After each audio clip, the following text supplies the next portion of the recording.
untuk sesi selanjutnya nih teman-teman. Yang ditunggu-tunggu nih pastinya yaitu adalah sesi tanya jawab. Nah, untuk teknis dari sesi tanya jawab seperti yang tadi sudah saya jelaskan di awal dengan menggunakan format nama underscore institusi underscore pemateri yang ingin dituju dan selanjutnya menuliskan melanjutkan pertanyaan yang ingin ditanya. Kemudian ada nama underscore institusi apabila hanya ingin bertanya melalui mikrofon. Dan jangan lupa untuk teman-teman yang ingin bertanya dengan open microphone untuk menggunakan fitur raise hand terlebih dahulu. Ini sudah ada pertanyaan yang masuk. Pertama dari Usman, dari Unpad. Kepada Kang Isa nih, kepada Pak Isa. Punten Kang, saya sudah punya IPOT reguler yang konvensional, tetapi belum sempat untuk migrasi ke RDN syariah. Nah, apabila saya memanfaatkan IPOT reguler untuk pembelian produk saham atau reksadana syariah, apakah prinsip jual beli yang berlaku terbebas dari prinsip non syariah? Atur nuhun, mungkin untuk Pak Isa boleh dijawab pertanyaannya. Oke, nanti boleh tambahkan Kang Dery ya. Jadi seperti ini. Jadi kalau misalkan sayang sekali teman-teman kalau misalkan kita udah mau yakin nih ke investasi di investasi yang syariah, tapi nggak pakai akun yang syariah. Jadi ketika kita misalkan salah klik misalkan beli saham yang non syariah itu akan terbeli gitu. Kalau sebenarnya bisa aja teman-teman hafalkan tuh dari 700 saham yang emiten, hafalkan 400 saham. Kira-kira bisa hafal nggak nih saham yang syariah sama yang nggak syariah? Nah itu. Ya, kalau misalkan udah tahu nih saya investasinya setiap bulan saham yang sama ya nggak masalah. Itu nggak masalah ketika kita pakai akun yang reguler. Jadi ketika kita beli saham syariah pakai akun reguler, silahkan itu dikembalikan kepada teman-teman sekalian gitu, kepada Kang Usman ya. Jadi silakan kalau misalkan mau pakai akun yang reguler ataupun sebenarnya yang lebih enak sebenarnya bisa hijrah sekalian gitu. Jadi hijrah ke akun yang syariah juga. Jadi nanti akan dibuatkan RDN syariah juga. Jadi kalau kita kerjasamanya kalau yang konvensional itu sama Bank BCA gitu ya, sama juga ada Bank Mandiri juga, ada Bank Permata. Kalau misalkan yang syariah kita ada kerjasama dengan Bank BCA Syariah. Jadi nanti RDN-nya juga Bank BCA Syariah dan juga akunnya juga akun syariah. Jadi ketika kita beli saham yang non syariah itu akan otomatis akan terblok gitu. Akan misalkan teman-teman misalkan nggak tahu nih, nggak perhatiin karena memang kan kalau misalkan DSN UI itu mengeluarkan dan OJK gitu ya mengeluarkan namanya daftar efek syariah setiap 6 bulan sekali ya. Setiap 6 bulan sekali itu akan bisa keluar atau masuk. Jadi kalau misalkan yakin nih teman-teman beli saham yang syariah, tapi ketika klik ternyata ada blok, ternyata sudah keluar dari daftar efek syariah. Jadi ini syariah online trading system ini usaha dari kami dari IPOT syariah, dari perusahaan juga, dari Indo Premier dan juga indeks Islamik juga. Jadi teman-teman akan dimudahkan, nggak perlu repot-repot, mesti ngapalin, terutama yang trading ya. Kalau misalkan yang investing ya nggak masalah gitu. Ketika beli saham misalkan tiap bulan yang sama, nabung gitu, tahu saham syariah. Tapi kalau misalkan kita trading jangka pendek, misalkan beli saham yang non syariah nih, akan otomatis alhamdulillah berarti sudah dikasih tahu oleh sistem sahamnya bukan yang syariah seperti itu. Jadi itu dikembalikan kepada Kang Usman sendiri apakah membuka akun syariah upgrade yang saya pikir memang lebih baik ya ataupun sebenarnya pakai akun yang reguler. Silahkan dikembalikan kepada masing-masing individu. Karena kalau misalkan kita sifatnya nggak pernah memaksa gitu ya, mau akun syariah mau akun reguler pun enggak gitu. Oke, untuk Kang Usman, semoga menjawab ya tadi jawaban dari Pak Isa. Ini ada pertanyaan lagi yang masuk dari Dede Hamdani dari UIN Bandung kepada Pak Isa nih Pak. Ingin bertanya berapa lama waktu biasanya yang dibutuhkan sampai kita bisa mendapatkan untung dari berinvestasi saham syariah? Mungkin boleh Pak. Oke. Nanti Kang Dery bantu ya. Sama-sama nih. Oke, soalnya ini sepertinya universal juga gitu ya. Jadi bukan hanya buat Indo Premier juga, jadi buat teman-teman buat Kang Dery juga bisa untuk menjawab. Kalau misalkan untuk saham, ketika kita simpelnya gini, kita beli misalkan di harga misalkan 1.000, jualnya di 1.200, teman-teman udah dapat untung 20%. Berarti kan apa? Jadi selisih beli dengan selisih jual. Ketika kita jual lebih tinggi dibandingkan dengan harga beli, otomatis itu udah untung, seperti itu. Jadi dipersimpel aja teman-teman, jadi nggak perlu repot-repot, untungnya berapa sih? Nah, hitung aja di situ. Jadi kalau misalnya beli 1.000, jual 1.200 berarti untungnya 20%. Beli 1.000, jualnya 2.000, nah itu berarti untungnya berapa? 100%. Setelah dikurangi fee transaksi tentunya. Jadi fee transaksi itu nggak terlalu mahal juga. Jadi kalau teman-teman beli saham 1 juta, itu fee transaksinya nggak sampai 2.000 perak kok. Jadi beli saham 1 juta, 0,19 itu bukan 190.000 ataupun bukan 10.000. Kalau beli pulsa kan, kita beli pulsa kadang waktu zaman saya kan beli pulsa misalkan ngeteng nih, beli pulsa 10.000, yang di counter bayarnya 11.500, 12.000 gitu ke counter HP saya. Saya sekarang membeli pulsa udah dari online yang jarang yang ke counter, walaupun masih ada gitu. Nah, itu kalau misalkan beli saham. Jadi, jangan anggap kalau misalkan beli saham itu fee-nya mahal. Jadi, aplikasi iPod yang tadi simpel itu, yang misalkan bisa diinstal dari Play Store sama App Store, ketika kita beli saham, itu sudah dipotong sama fee transaksi.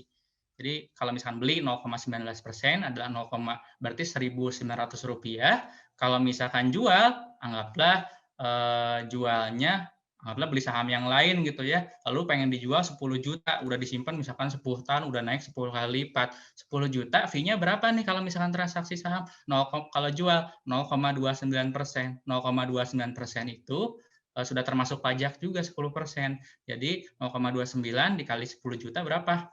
2.900 cuma 29.000 kalau misalnya transaksinya 10 juta. Kalau transaksinya cuma 100.000, bayarnya berapa? Jadi nggak sampai 300 perak.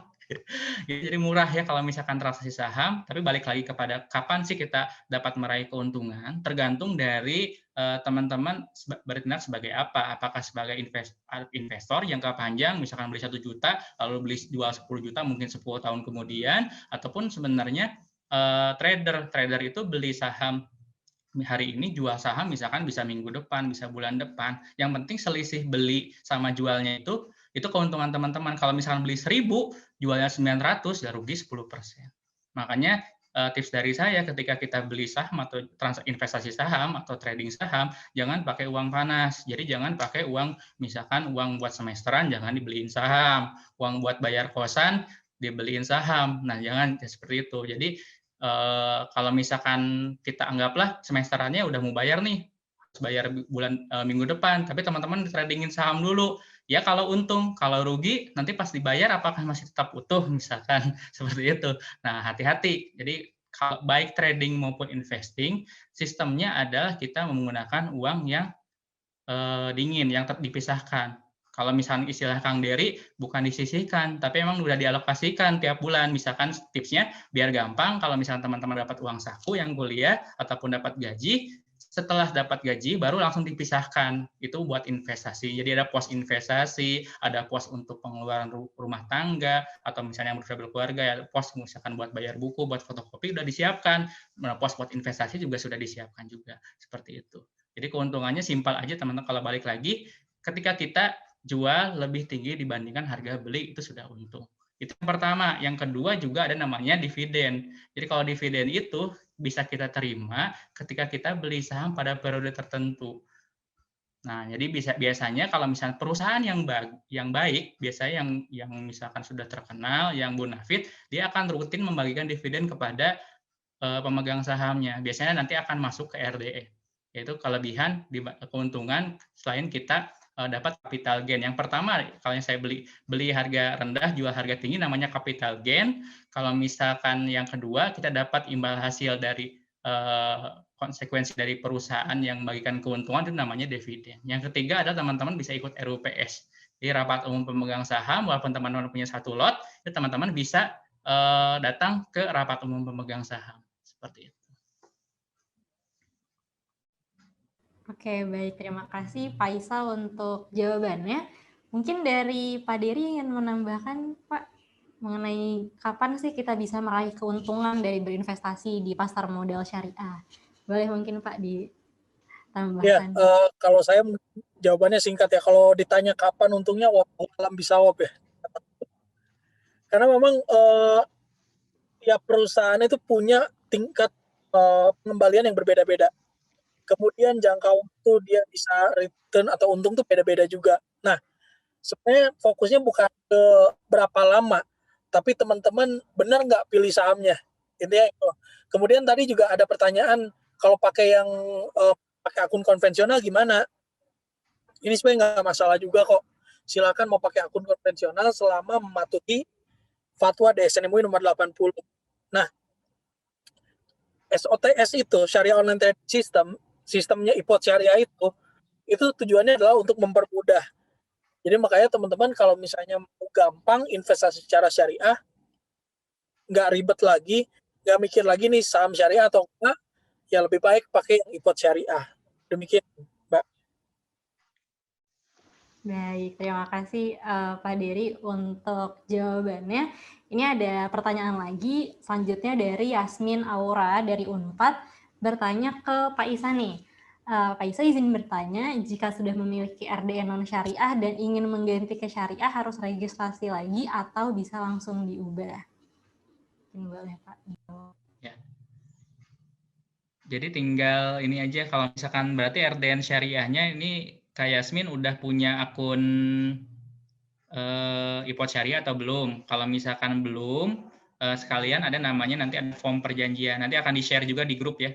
Ada form perjanjian syariah, gitu, pembukaan efek syariah. Yang pertama itu, yang kedua RDN syariah. Jadi nanti ketika teman-teman isi ada nama form juga BCA syariah, di form nanti dia tanda tangan di atas materai, diserahkan kepada kami. Nanti ketika misalkan anggap Kak Yasmin itu udah punya saham, sudah punya uang juga di akun RDN konvensionalnya, nanti mekanismenya gimana?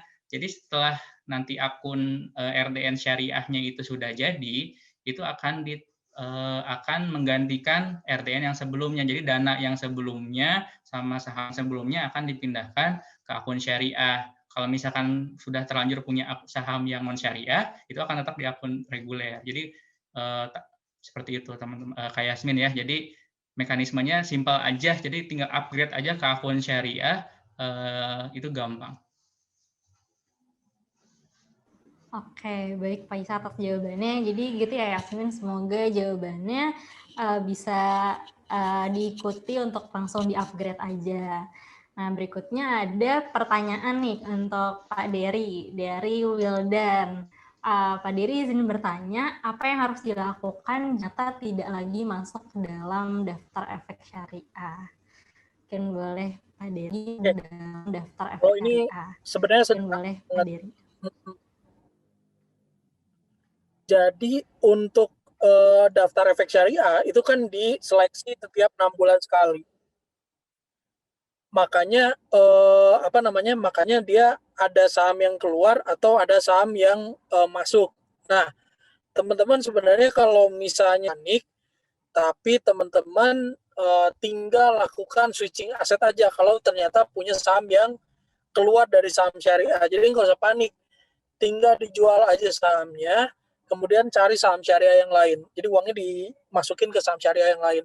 Kalau mau ditunggu gimana ya terserah, tapi nanti sahamnya dipindahin ke akun yang konvensional. Jadi teman-teman, kalau misalnya saham syariahnya keluar, itu bukan berarti hilang atau harus dijual.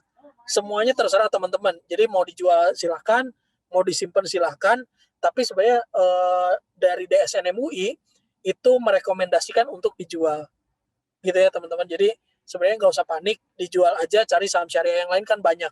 Ada lebih dari 400 saham syariah, insya Allah masih banyak yang bisa jadi pilihan. Demikian. Oke, terima kasih Pak Dery atas jawabannya. Mungkin untuk teman-teman nih kayaknya masih malu-malu untuk bertanya. Diingatkan kembali yang mau bertanya boleh lewat chat atau bisa juga open mic dengan menggunakan fitur raise hand atau menulis nama underscore institusi. Oke, teman-teman ayo yang mau bertanya silakan.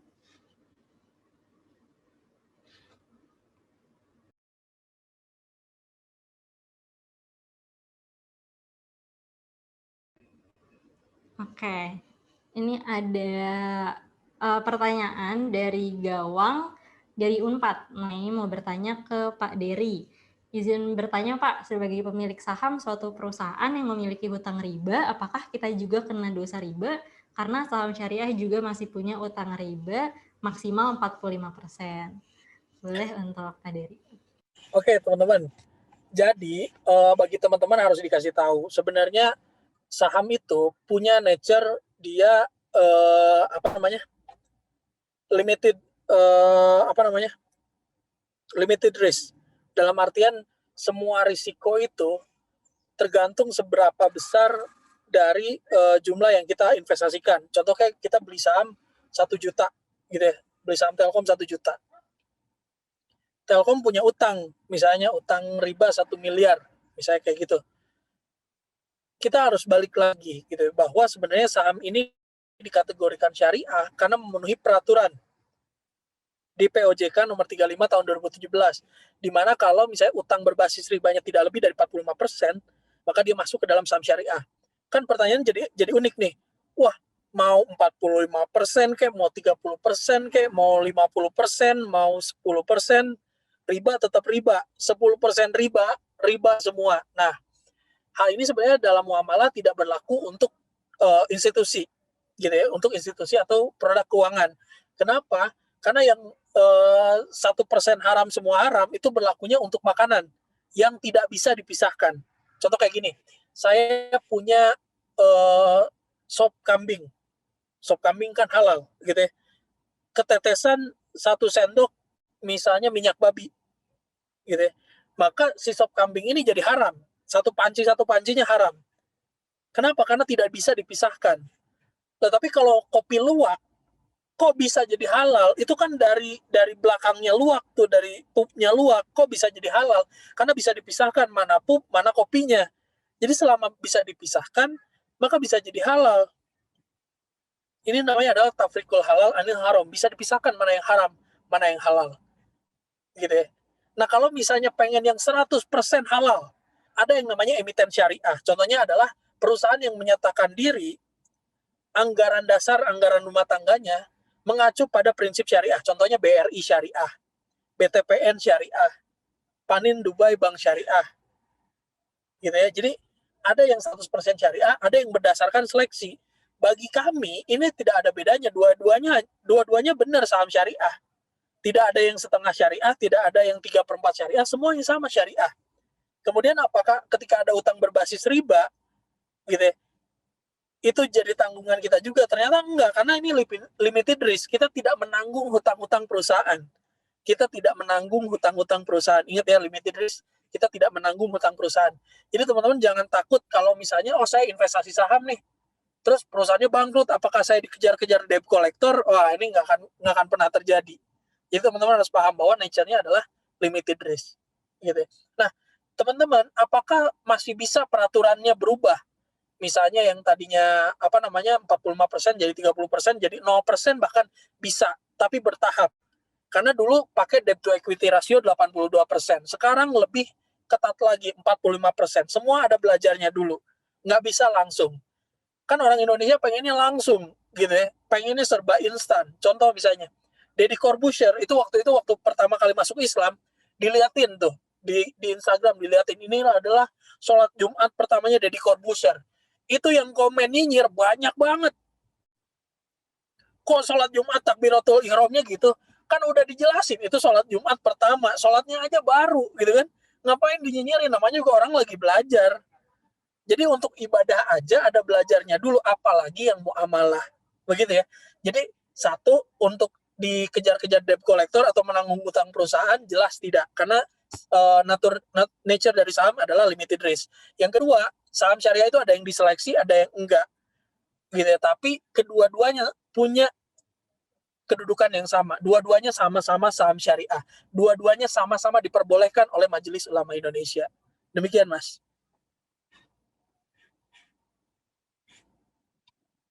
Oke, untuk Gawang, semoga menjawab ya Gawang untuk pertanyaannya. Ini ada penanya selanjutnya, yaitu dari Aulia dari Unpad kepada Pak Dery. untuk Pak Dery, tadi disampaikan bahwa Pak Dery berinvestasi sukuk. Saya pernah mendengar ada CWSL, Cash Wakaf Kingket Suku. Di IPOT, bagaimana mekanisme beli sukunya, Pak? Lalu boleh share nggak pengalaman Pak Dery dan Pak Isa atas kemampuan prediksi membeli saham yang tepat, mengingat sebagai pemula masih bingung menentukan diferensiasi saham. Terima kasih. Oke, saya dulu mungkin nanti ditambahin Kang Isa. Jadi gini, ini mungkin harus saya luruskan, ini namanya biasanya disingkatnya adalah CWLS, Cash Wakaf Link Sukuk. Jadi kita investasi sukuk, kemudian hasilnya itu diwakafin, gitu ya. Jadi seolah-olah kita berinvestasi, dapatnya tuh amal, dapatnya tuh wakaf, gitu ya. Nah, ini wakaf ini digunakan untuk hal yang produktif untuk kepentingan umat, gitu. Nah, kalau misalnya di Indo Premier ini mungkin bukan sifatnya yang beli sukuk negara, gitu ya, atau misalnya obligasi negara biasanya, karena memang ini untuk yang obligasi negara atau cash wakaf link sukuk atau yang semua yang diterbitkan negara biasanya ada agen-agen tertentunya, gitu ya. Jadi kalau misalnya saya reksadana dan ETF itu belinya di IPOT, tapi kalau sukuk saya belinya di bank syariah, gitu ya, karena memang bank syariah ini adalah salah satu agen dari sukuk yang ditunjuk oleh pemerintah, gitu ya. Nah, kemudian kalau misalnya pengalaman untuk prediksi saham, karena saya tidak berinvestasi saham, mungkin dijelasin sama Kang Isa. Tapi untuk sukuk belinya di bank, gitu ya, dan itu udah ketahuan, gitu, kira-kira dapat returnnya berapa. Kemudian jangka waktunya biasanya 3 tahun kalau misalnya untuk sukuk negara, gitu ya. Silakan Kang Isa.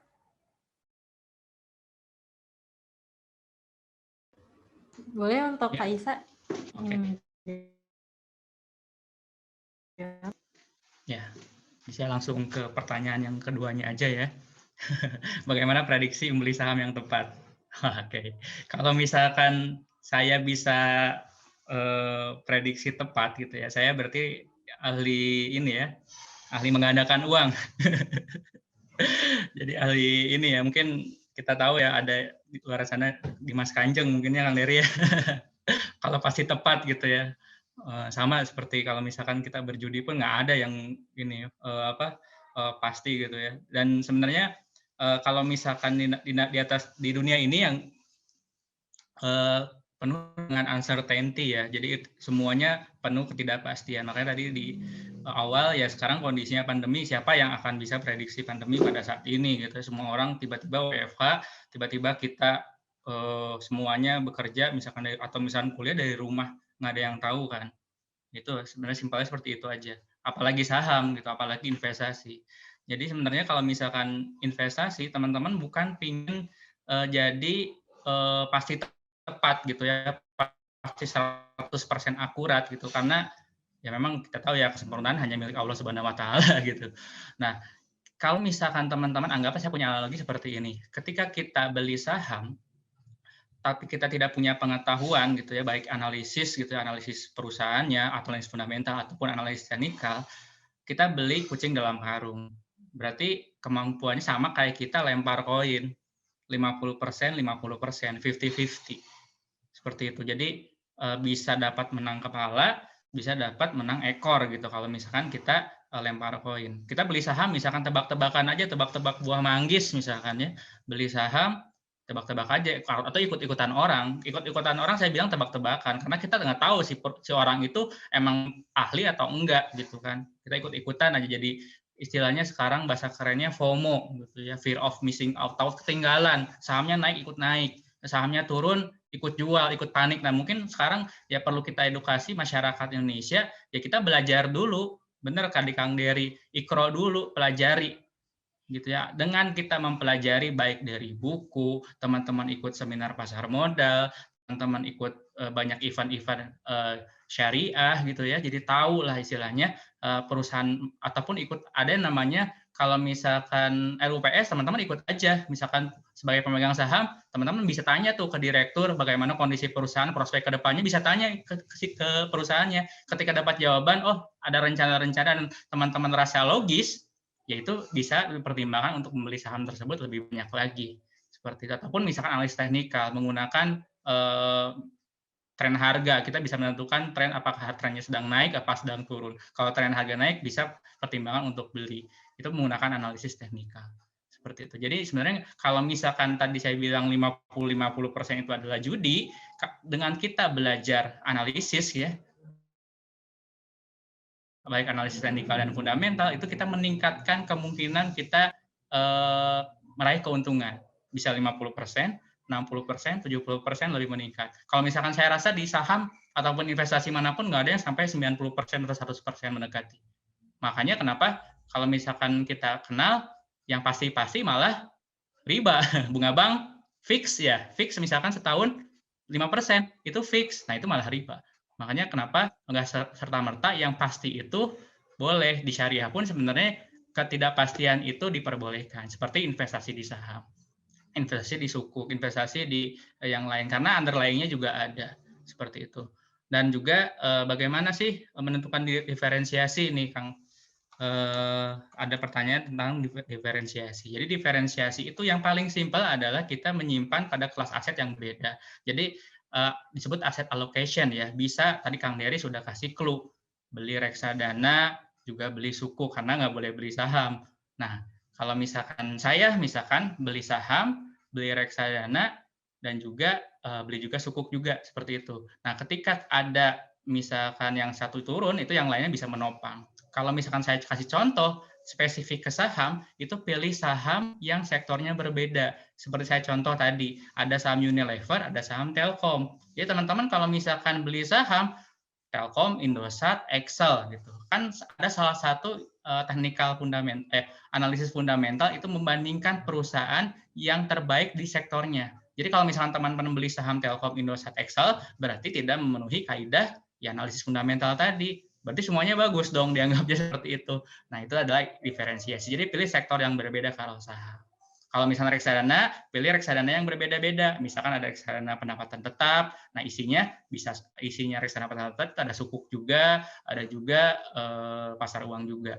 Ada juga reksadana saham. Jadi reksadana saham syariah juga ada loh teman-teman. Jadi dalamnya saham-saham yang syariah. Jadi teman-teman kasih kepercayaan kepada manajer investasi kalau reksadana. Jadi kasih ke manajer investasi, nanti manajer investasi akan membelikan saham syariah ataupun sukuk syariah tergantung profil risiko teman-teman sendiri. Jadi produknya akan berbeda-beda. Jadi sebaiknya saya pinjam istilahnya Kang Dery, ya, investasi itu bukan atau, tapi investasi itu dan. Kalau bisa saham, kalau bisa reksadana, kalau bisa properti, kalau bisa emas. Jadi gitu. Jadi semakin banyak semakin kaya kita. Nah, risikonya juga akan dibagi. Jadi nggak akan serta-merta ketika kita beli saham satu aja ya risikonya tinggi. Ya bisa aja kalau teman-teman yakin. Sebenarnya diferensiasi seperti mungkin Warren Buffett sama Lo Keng Hong yang investor di Indonesia yang terkenal karena pengikutnya Warren Buffett nggak percaya diferensiasi. Selama perusahaan bagus dan dia punya uang, dia akan masukkan. Dia nggak diferensiasi seperti itu karena dia rasa perusahaannya bagus, ngapain dia mesti bagi-bagi? Kalau misalkan bagi-bagi nggak yakin dong. Tapi buat kita sebagai saya termasuk yang pemula, saya juga membagi risiko gitu karena saya nggak sejago Lo Keng Hong, saya nggak sejago Warren Buffett untuk menganalisa. Makanya saya karena masih pemula, saya membagi-bagi dulu aset alokasi. Jadi ketika ada saham yang turun, yang naik, yang lain bisa bantu support lah istilahnya. Jadi minusnya nggak terlalu besar. Seperti saya contoh, saya tadi nggak malu saya menunjukkan bahwa saya rugi juga di saham. Jadi istilah kalau beli saham itu pasti untung, ya dibuang jauh-jauh lah istilahnya. Beli saham itu ada risiko, tapi tugas kita adalah memanage risiko tersebut. Oke. Baik, terima kasih untuk Pak Isa dan Pak Dery ya atas jawabannya. Semoga untuk Aulia Hamidah jawaban dari Pak Isa dan Pak Dery memuaskan. Oke, untuk teman-teman mungkin karena kita sudah 20 menit nih untuk sesi tanya jawab, kita akan next ke agenda berikutnya. Nah, untuk agenda berikutnya ada pemaparan sosialisasi mengenai Syariah on Capital Market nih, yaitu sebagai penyelenggara pada acara SPMS hari ini dan akan diberikan oleh Divisi Public Relations dari SOCM 2021. Untuk Farhan dan Fania, waktu dan tempat dipersilakan. Assalamualaikum warahmatullahi wabarakatuh.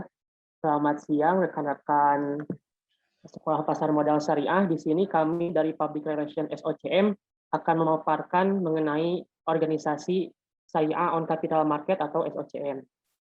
Next slide.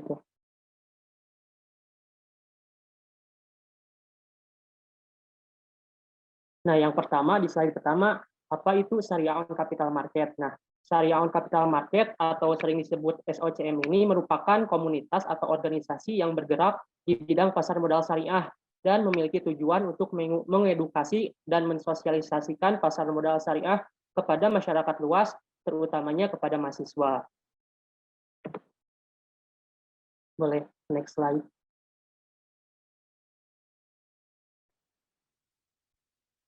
Nah, untuk visi dan misi dari Syariah on Capital Market ini yaitu visinya untuk mendukung perkembangan pasar modal syariah yang lebih inklusif terutama bagi mahasiswa dengan misi yang pertama meningkatkan literasi masyarakat mengenai pasar modal syariah dan yang terakhir yaitu untuk meningkatkan penetrasi masyarakat terhadap pasar modal syariah. Nah, untuk slide selanjutnya yaitu siapa target syariah, siapa saja target dari SOCM ini. Yang pertama, yang umumnya SOCM ini targetnya itu kepada masyarakat luas dan tujuan utama target dari SOCM ini yaitu kepada mahasiswa yang ingin belajar mengenai pasar modal syariah. Nah, untuk slide selanjutnya akan dijelaskan atau dipaparkan oleh rekan saya yaitu Teh Fania Nurhamidah.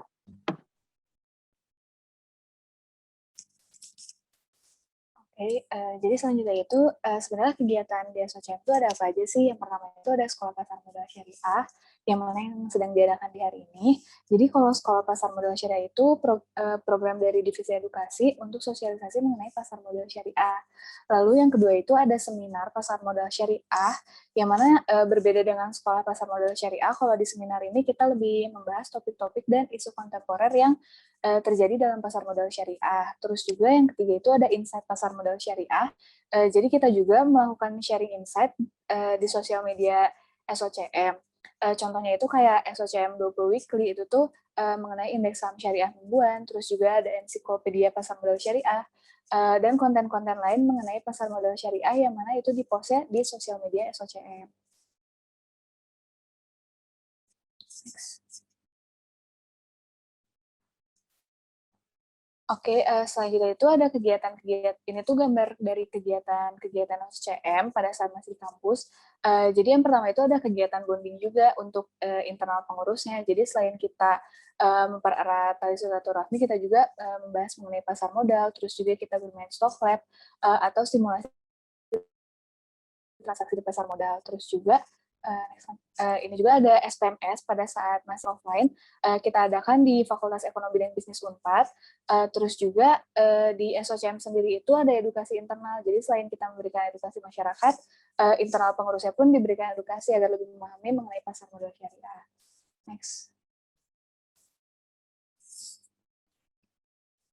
Nah, selanjutnya ini.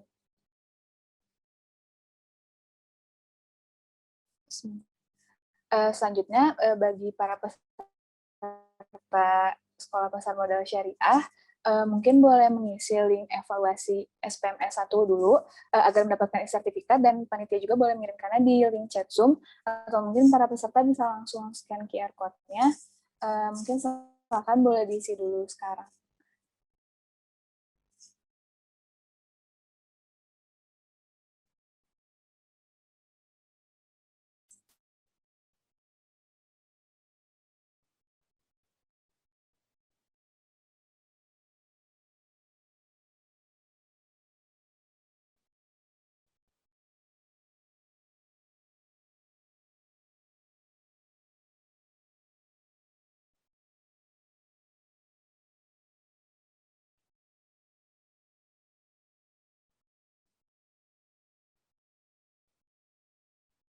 Mungkin sambil mengisi linknya, boleh di next dulu. Nah, jadi kita mau promosi ini kegiatan kita selanjutnya ada Sekolah Pasar Modal Syariah 2, yang mana kalau misalnya di SPMS 1 ini kan kita masih pengenalan dasar mengenai pasar modal syariah.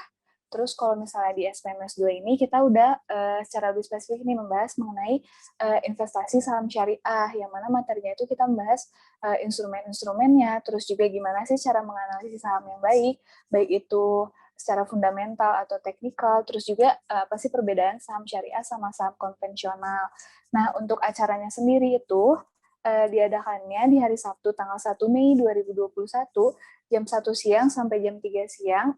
Bagi para peserta yang ingin mendaftar, itu juga udah ada linknya ya, mungkin boleh di-share juga sama dia di chat Zoom. Dan pematerinya itu masih sama, ada Pak Isa dan Pak Dery. Jadi bagi para peserta yang ingin mendaftar juga boleh langsung aja klik linknya. Nanti juga bakal di-share ya di grup WA sama di email para peserta yang udah hadir hari ini. Bagi yang ingin mendaftar silahkan. Dan jangan lupa juga tadi diisi ya link evaluasinya, biar SPMS selanjutnya bisa berjalan lebih baik juga. Next. Mungkin sekian pemaparan pengenalan SOCM. Jangan lupa juga untuk follow Instagram kita @syariah_capital_market sama @OA lain kita, biar tahu update-update terkini mengenai pasar modal syariah dan event-event juga yang diadakan sama SOCM sendiri. Terima kasih atas perhatiannya. Wassalamualaikum warahmatullahi wabarakatuh. Saya kembalikan kepada moderator. Waalaikumsalam, terima kasih Fania dan Farhan atas pemaparan informasi mengenai SOCM dan kegiatan SPMS yang akan diadakan berikutnya. Dan mungkin saya sedikit mengingatkan kembali kepada audiens dan teman-teman yang belum mengisi link evaluasi, jangan lupa dan mohon diisi karena setelah pengisian link evaluasi, audiens akan mendapat e-certificate, kemudian ada rekaman dari Zoom materi pada siang hari ini, ada file panduan untuk membuka rekening pada IPOT Sekuritas, dan informasi mengenai sekolah pasar modal syariah berikutnya. Jadi untuk yang belum mengisi, jangan lupa untuk diisi agar tidak ketinggalan info SPMS berikutnya. Oke, untuk agenda berikutnya akan ada pemberian sertifikat kepada pemateri kita siang hari ini. Kepada operator mohon di-share screen sertifikat untuk pemateri dan dipersilahkan kepada Aisyah sebagai PJ Sekolah Pasar Modal Syariah untuk memberikan sertifikat kepada pemateri pertama kita, yaitu Pak Dery, dan untuk tim dokumentasi untuk mengarahkan dokumentasi.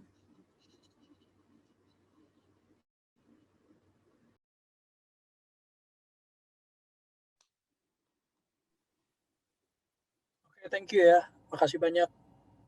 Iya, baik Pak. Saya selaku penanggung jawab SPMS, mewakili seluruh panitia juga, ingin berterima kasih kepada Pak Dery karena sudah bersedia hadir di SPMS kali ini.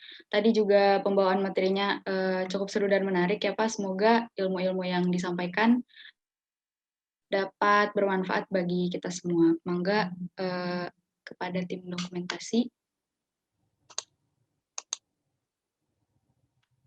Baik, untuk dokumentasi saya beri aba-aba ya. Saya hitung mundur, 3, 2, 1. Sudah, terima kasih.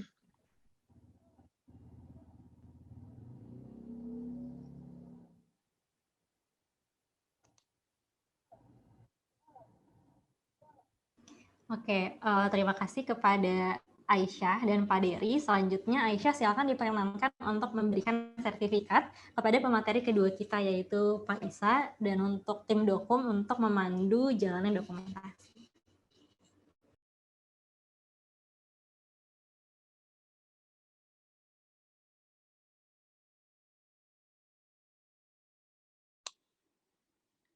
Mungkin sertifnya bisa di next ke yang Pak Isa. Oke, kepada Pak Isa juga saya ucapkan terima kasih banyak karena telah hadir. Semoga ilmu-ilmu yang diberikan dapat bermanfaat bagi kita semua dan para peserta di sini juga bisa untuk memulai untuk membuka rekening di IPOT Syariah. Seperti itu, Pak. Terima kasih banyak untuk Pak Isa. Ya, terima kasih, Mbak. Baik, kepada tim dokum bisa untuk dokumentasi. Baik, saya beri aba-aba ya, saya hitung mundur. 3, 2, 1. Baik, sudah. Terima kasih. Oke, terima kasih kepada Aisyah, Pak Isa, dan Pak Dery. Selanjutnya akan ada sesi terakhir dari acara kita hari ini, yaitu dokumentasi untuk audiens. Nah, untuk audiens yang belum menyalakan kameranya, mungkin boleh ini dinyalakan terlebih dahulu sebelum kita melakukan dokumentasi. Untuk audiens yang ada 62 ini boleh di on cam kameranya. Dan mungkin dipersilakan kepada tim dokumentasi untuk memandu sesi dokumentasi.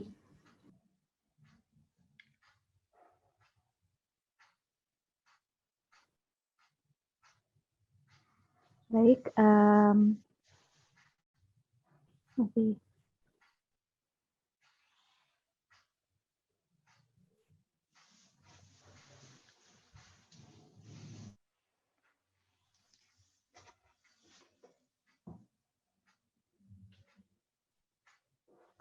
Mungkin ada yang mau on cam lagi.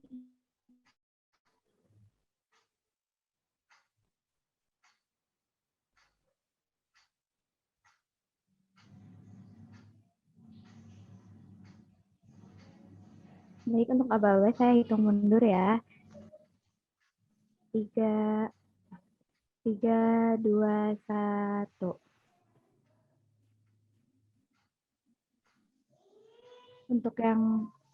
Untuk slide 2, 3, 2, 1.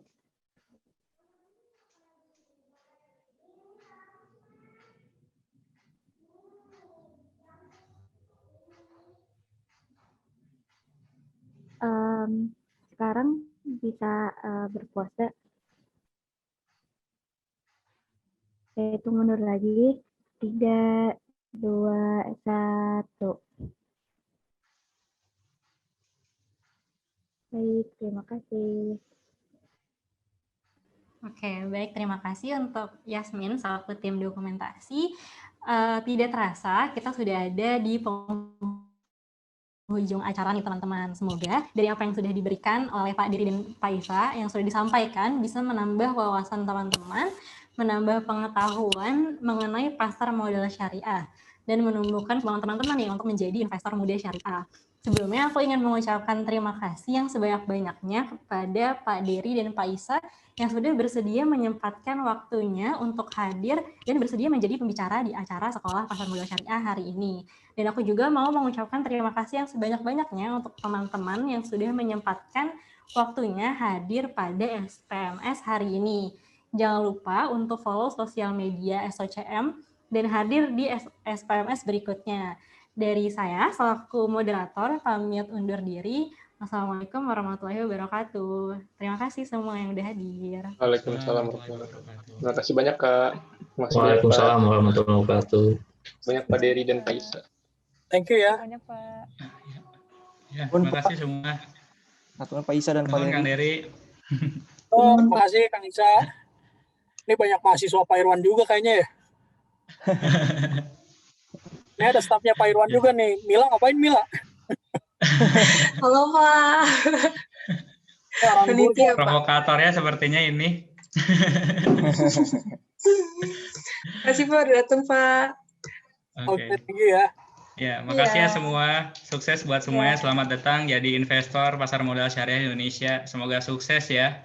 Ya. Amin. Amin. Terima kasih banyak Pak.